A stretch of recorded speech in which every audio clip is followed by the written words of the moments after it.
Ngayong malapit na mag-40 si Lebron patuloy pa rin nga po nitong ginugulat ang mundo ng basketball dahil isa pa rin ito sa top 5 player ng liga. Averaging 29.9 points, 8.5 rebounds at 7.5 assists per game.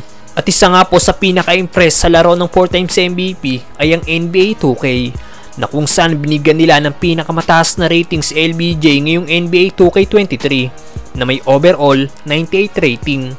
Kasunod nga lang po ng Lakers superstar ang frontrunner sa MVP race at mga superstar na sina Luka Doncic, Nikola Jokic, Giannis Antetokounmpo at Joel Embiid na may 97 rating.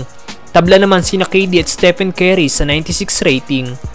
95 kay Tatum at tig 94 naman sina Ja Morant at Anthony Davis. Ito na nga pong 18 straight season ni Lebron na nakakuha ng 94 rating o higit pa.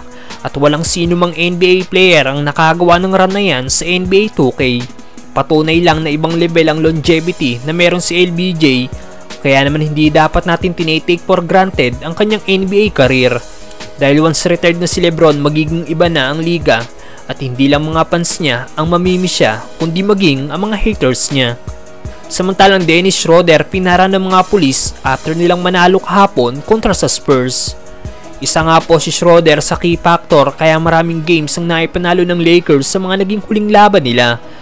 At kahapon after ng panalo nila sa Spurs, habang pauwi na ang Lakers guard sakay ng kanyang sasakyan, pinara nga po sila ng mga pulis ng LAPD. Laking gulat nga po ng Lakers guard kung bakit sila pinahinto ng mga pulis. At dito nagkausap sila ng pulis ng LAPD. Napag-alaman na kaya pinahinto ng mga pulis ang sasakyan ni Schroeder ay dahil sa improper plate na nakakabit sa sasakyan niya. Kaya naman walang dapat ikabahala ang mga Lakers fans sa lagay ng Lakers guard. I don't know what happened. You tell us I'm still surprised. Yeah. Are you surprised to get pulled over? Sa last 12 games nga po ng Lake Show, nag-average si Dennis the Menace ng 15 points at 4 assists. Kaya naman isa talaga siya sa key contributor ng Lakers para magkaroon ng spot sa darating na playoffs.